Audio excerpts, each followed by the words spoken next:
부처님의 생애를 따라가 보는 시간 6번째. 드디어 깨달음을 이루시고 부처의 경지에 오른 고타마 수행자 석가모니 부처님이 이제 등장을 합니다. 깨달음, 또 성도라고 하죠. 깨달은 부처님께서는 당장 뭘 하시지 않고 경전에 보면 한 49일 정도를 가만히 앉아서 혹은 이렇게 천천히 산책을 하시면서 깨달음의 경지를 음미하셨다고 합니다.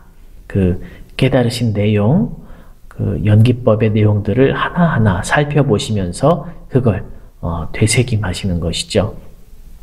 여기 책에 보면 이 연기법의 내용이 특히 12연기라고 하죠. 12단계 연기법이 자세하게 나와 있는데 이건 좀 어려운 내용입니다. 여러분들이 꼭 기억하거나 외우지 않으셔도 되고요. 불교 공부를 하시는 분들도 제일 어렵게 생각하는 부분이거든요. 단 부처님께서 깨달으셨다고 하는데 뭘 깨달았느냐 이렇게 누군가 물어보면 잘은 모르지만 부처님께서 깨달으신 것은 인연법, 연기법이다. 이렇게 한 가지 정도는 기억하셨으면 좋겠거든요. 연기법, 인연법이라고 하는 건 뭐냐? 세상 모든 것들이 다 인연지어서 이루어진다 하는 그 법인데 부처님께서 이 깨달음을 이루시기 이전까지는 이 세상의 모든 것은 어떤 절대적인 존재에 의해서 창조가 되거나 또 절대적인 신들에 의해서 모든 것이 결정된다. 혹은 세상 모든 것은 어떠한 법칙도 없이 다 우연히 흘러가고 있다. 이러한 주장들이 많이 이렇게 돌아다니던 때였는데 부처님께서 말씀하신 진리는 이 세상 모든 것은 어떠한 절대적인 존재가 좌지우지하는 것이 아니라 각각의 존재들이 각자의 역할과 영향력에 맞게 서로 얽혀져 있고 이 모든 것들이 서로 영향력을 주고받으면서 인연 따라서 생겨나고 흘러가고 변화한다. 이렇게 설명을 한 거죠. 이 세상의 모든 존재들이 어떻게 흘러가는지를 인연법 혹은 연기법이라는 말로 정리를 한 것이 간단하게 이야기하면 부처님의 깨달음이라고 할 수가 있습니다. 요 단어 한 가지는 꼭 기억하시기 바라고요. 자, 부처님께서 깨달으시고 난 다음에 뭘 하셨느냐? 자, 이 깨달음을, 이 불교라는 진리를 사람들에게 전해야죠.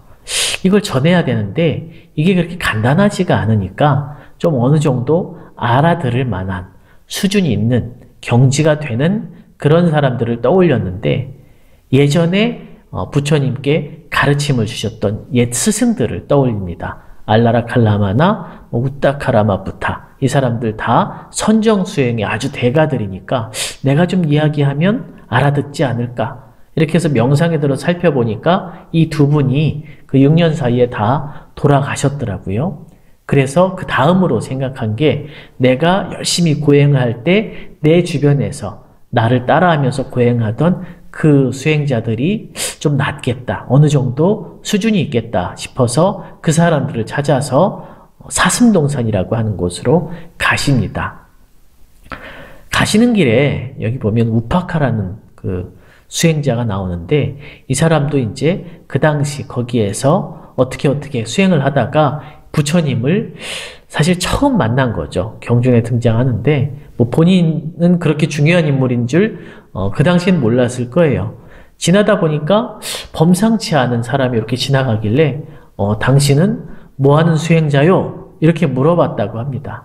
그러니까 부처님께서는 나는 모든 진리를 깨달은 부처다.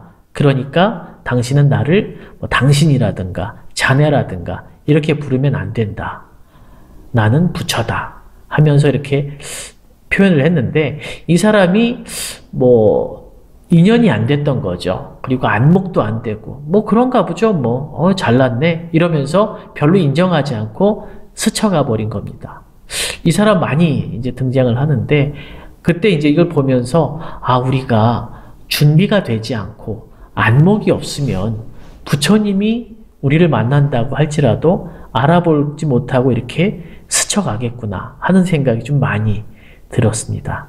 어쨌든 이렇게 귀한 인연을 그냥 허비해버린 사람을 지나쳐서 부처님께서는 사슴동산으로 가십니다.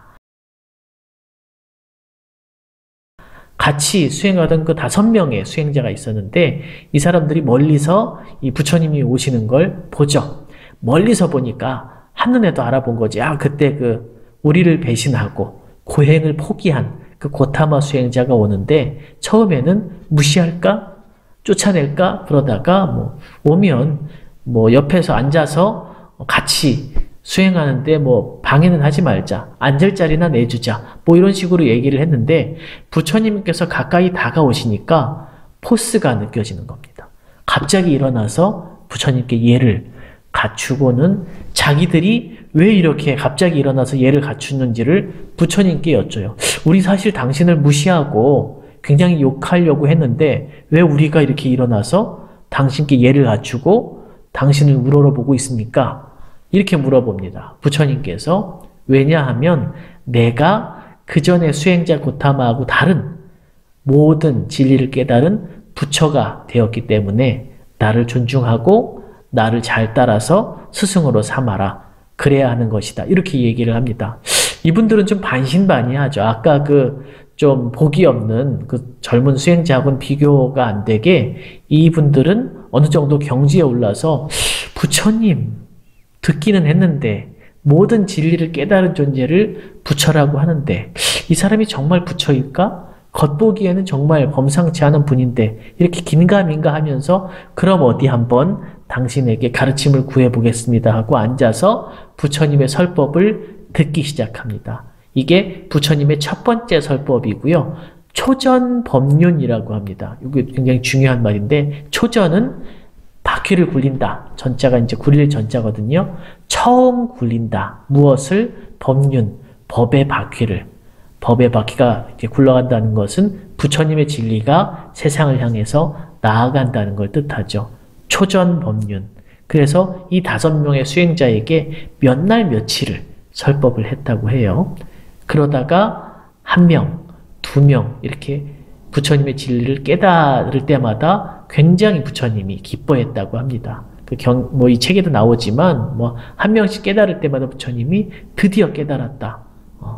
드디어 아라한의 경지에 올랐다. 이렇게 얘기를 하고 5명이 다 깨달음을 이루었을 때 자, 이제 이 세상에는 6명의 아라한이 생겼다. 이렇게 이야기를 합니다. 깨달으면 부처가 되는 거 아닌가? 그렇죠. 근데 사실은 지금 와서 얘기지만 부처님의 깨달은 단계하고 이때 이 제자들이 깨달은 단계하고를 조금 다르게 보는데 이때 깨달은 단계를 아라한이라고 합니다.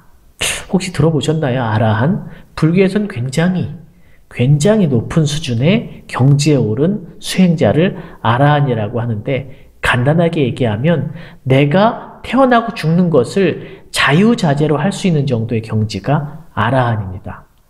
스님으로서는 아라한 경지에만 올라도 대단히 이제 훌륭한 경지죠. 거기에서 더더욱 자비심으로 노력을 해야만 그 다음 단계인 보살과 부처님의 단계에 올라갈 수 있는데 어쨌든 개인으로 봤을 때는 부처님도 아라한 중에 하나다. 이렇게 이제 표현을 하신 겁니다. 이 위대한 경지에 오른 사람을 이때는 아라한이라고 불렀다. 이것도 기억해 두시면 좋겠습니다. 자, 드디어 교단이 만들어진 거거든요. 그래서 예전에는 부처님 혼자 있었지만 그 스승인, 그러면서 교주인 부처님과 부처님이 설법을 하셨으니까 부처님의 가르침, 그리고 그 아래서 부처님의 설법을 듣고 수행하고 또 그걸 증명하는 스님들 5명이 생겼죠. 그래서 부처님, 법, 가르침, 승단 요 3 요소가 만들어져서 드디어 이 5명의 제자와 함께 이 세상에 불교 교단이 출현하게 됩니다.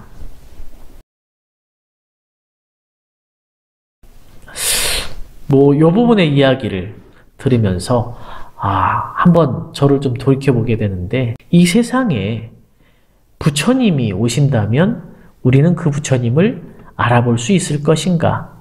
또 그 부처님께서 설하시는 그 깊은 가르침을 이해할 수 있을 것인가? 좀 이런 의문점이 들고, 특히 출가 수행자인 저는 더 열심히 좀 노력해야 되겠다. 아까 그 부처님을 지나쳐버린 우파카라고 하는 수행자를 보면서 다시 한번 그런 생각을 해봤습니다.